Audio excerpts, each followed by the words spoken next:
भ्रष्टाचार के खिलाफ भाजपाई बोलते हैं तो लगता है ओसामा बिन लादेन और डाकू गब्बर सिंह अहिंसा पे उपदेश दे रहा है। 2014 के बाद इस देश के अंदर एक मोदी वॉशिंग पाउडर निकला है, मोदी वॉशिंग पाउडर।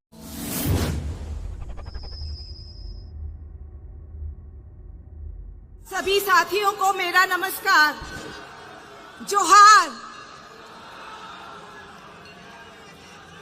प्रधानमंत्री मोदी जी ने दिल्ली के मुख्यमंत्री मेरे पति अरविंद केजरीवाल जी को जेल में डाल दिया।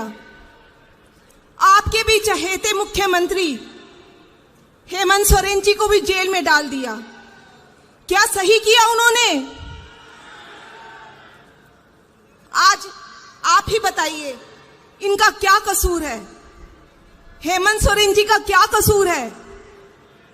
अदालत ने उन्हें गुनाहगार नहीं ठहराया, कोई दोष साबित नहीं हुआ, फिर भी गुंडागर्दी से, छल से, कपट से उनको जेल में डाल दिया। कहते हैं जांच चल रही है। ये कैसी जांच है जहां आप बेगुनाह को बिना दोष कोई दोष साबित हुए जेल में डाल दो? ये तानाशाही है। ऐसी तानाशाही बर्दाश्त करेंगे आप लोग? भगवान करे ऐसी तानाशाही किसी को ना देखने को मिले। मेरे पति का क्या कसूर है? यही कि उन्होंने दिल्ली में सरकारी स्कूलों को अच्छा किया, अच्छी शिक्षा दिलवाई, अस्पताल बनवाए, मोहल्ला क्लिनिक बनवाए। मोहल्ला क्लिनिक की तो चर्चा दुनिया भर में है। देशभक्ति कूट कूट कर भरी है अरविंद जी में। आपको एक बात बताती हूं जो किसी को नहीं पता अभी तक। हमारी जब शादी तय हुई तो अरविंद जी का मेरे से एक ही सवाल था। पूछने लगे कि मुझे समाज सेवा करनी है, तुम्हें कोई प्रॉब्लम तो नहीं होगी? बताइए, ऐसे शख्स को इन्होंने जेल में डाल दिया। 2011 में आंदोलन हुआ, आप सभी उस आंदोलन के बारे में जानते हैं। 2 बार लंबा अनशन किया इन्होंने, 13 14 दिनों का, जनता के हक के लिए। शुगर के मरीज हैं, डॉक्टर्स ने मना किया, ये नहीं माने और अपनी जान दांव पर लगा दी। ऐसे शख्स है अरविंद केजरीवाल जी, उसूलों के एकदम पक्के। पहली बार जब दिल्ली के मुख्यमंत्री बने तो 49 दिनों में ही इस्तीफा दे दिया। कोई चपरासी भी अपनी नौकरी नहीं छोड़ता। अरविंद जी को सत्ता से कोई मोह नहीं है, बस उन्हें तो देश की सेवा करनी है। उनको देश को नंबर 1 बनाना है। कहते हैं कि अगर पढ़े लिखे ईमानदार लोग ही राजनीति में नहीं आएंगे तो देश आगे कैसे बढ़ेगा? कई लोग बोलते हैं कि नहीं, ये बहुत मुश्किल है, जेल का ताला टूटेगा, अरविंद केजरीवाल छूटेंगे, हेमंत सोरेन छूटेंगे। मैंने कहा कि राजनीति बहुत गंदी चीज है, वाकई बहुत गंदी चीज है। देखिए, अभी उनके खाने पे कैमरा लगाया हुआ है, कैमरा एक निवाले पे उनकी नजर रखी है। कितनी शर्म की बात है। शुगर के मरीज हैं, 12 साल से इंसुलिन ले रहे हैं, 50 यूनिट हर रोज लेते हैं, लेकिन जेल में इंसुलिन नहीं देंगे। मारना चाहते हैं ये लोग दिल्ली के मुख्यमंत्री को। जेल में भी उन्हें भारत माता की चिंता है। जेल से उन्होंने आप लोगों के लिए एक संदेश भेजा है। उन्होंने कहा है कि अगर आप इस बार इंडिया गठबंधन को मौका देते हैं, जिम्मेदारी सौंपते हैं, तो हम सब मिलकर इस देश को बहुत महान बनाएंगे। केवल नाम में ही इंडिया गठबंधन नहीं है, हमारे सबके दिल में इंडिया है। उन्होंने सबके लिए 6 गारंटी दी है। पहली, पूरे देश में 24 घंटे बिजली मिलेगी, कोई पावर कट नहीं होगा। दूसरी, हर गरीब को फ्री बिजली मिलेगी, मिलनी चाहिए बिजली फ्री गरीब को। तीसरी, हर गांव में, हर मोहल्ले में सरकारी स्कूल बनेंगे जहां अच्छी और फ्री शिक्षा मिलेगी। चौथी, हर गांव, हर मोहल्ले में मोहल्ला क्लिनिक बनेंगे। हर जिले में मल्टी स्पेशलिटी अस्पताल बनेंगे जहां पर हर देशवासी का फ्री और अच्छा शानदार इलाज होगा।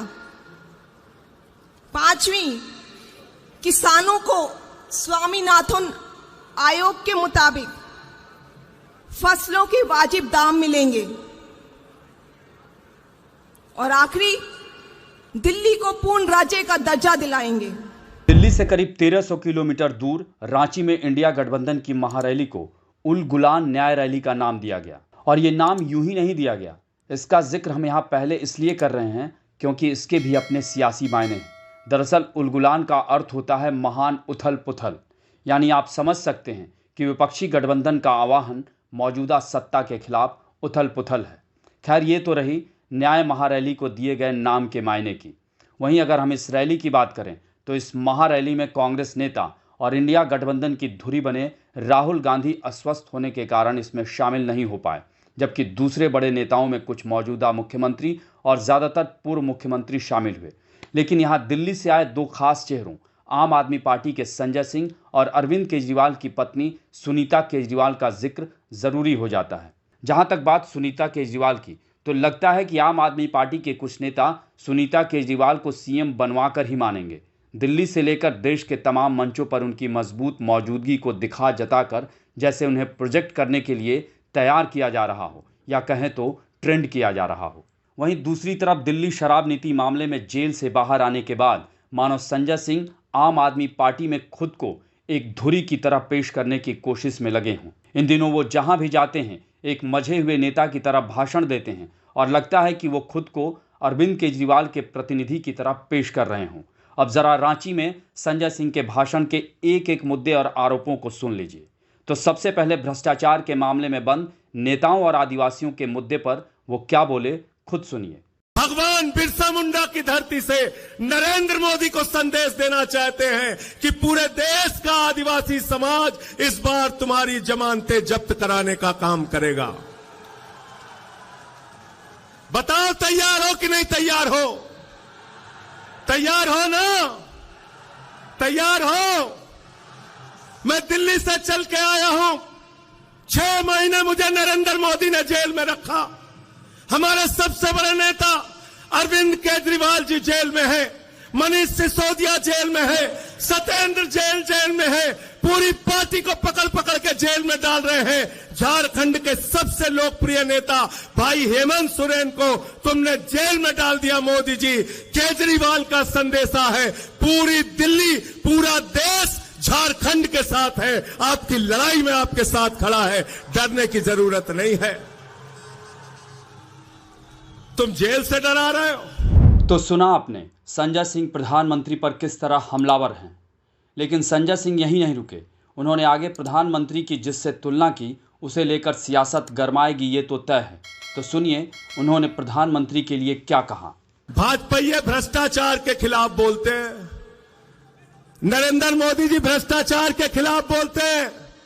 हेमंत सोरेन जी को झूठे आरोप में जेल में डाल दिया, अरविंद केजरीवाल को झूठे आरोप में जेल में डाल दिया।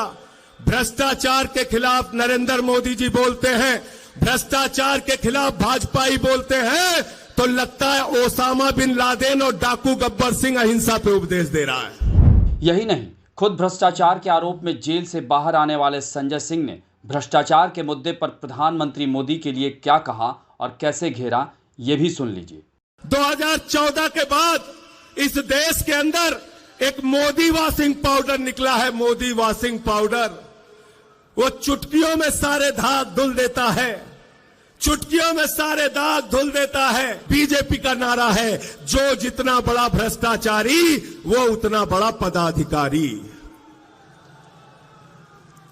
गलत तो नहीं कह रहा हूं, गलत तो नहीं कह रहा हूं। जितने भ्रष्टाचारी है कहां है आज? मोदी जी कहते हैं भ्रष्टाचारियों को नहीं छोड़ूंगा, ये मोदी की गारंटी है। मैंने कहा मोदी जी बिल्कुल आप ठीक कहते हैं, आप एक भी भ्रष्टाचारी को नहीं छोड़ेंगे, ये मोदी की गारंटी है। भ्रष्टाचारियों को नहीं छोड़ूंगा, इस बात की गारंटी है। पूरब से लेकर पश्चिम तक, उत्तर से लेकर दक्षिण तक सारे भ्रष्टाचारियों को बीजेपी में शामिल करूंगा, इस बात की गारंटी है। इस दौरान संजय सिंह ने हेमंत सोरेन की पत्नी और अरविंद केजरीवाल की पत्नी दोनों को वीरांगना बताया। हमारे बीच में दो वीरांगनाएं बैठी हुई हैं, कल्पना सोरेन जी, सुनीता केजरीवाल जी। आज जब ये अपने घरों से निकल सकती हैं, तो हम सबकी जिम्मेदारी है कि आज नरेंद्र मोदी की सरकार से दो दो हाथ करने के लिए हम भी सड़कों पे उतरे, हम भी मैदान में आए। बहरहाल रांची में वैसे तो इंडिया गठबंधन की रैली हुई, लेकिन उसमें संजय सिंह जिस तरह दहाड़े, उससे लगता है कि आम आदमी पार्टी का ये शेर अगर अरविंद केजरीवाल जेल से बाहर नहीं आ पाते हैं और सुनीता केजरीवाल को जल्द से जल्द कमान नहीं सौंपी जाती है, तो कहीं ये शेर सवा शेर न साबित हो जाए। आपको हमारी ये रिपोर्ट कैसी लगी, इसे कमेंट बॉक्स में ज़रूर बताएं और ऐसे ही अन्य खबरों से अपडेट रहने के लिए बने रहें हमारे साथ। इस वीडियो को शेयर कीजिए फेसबुक पर, व्हाट्सएप पर, यूट्यूब पर। जल्द मिलते हैं अगले वीडियो में, तब तक के लिए आप सबका इस वीडियो के अंदर बने रहने के लिए दिल से धन्यवाद।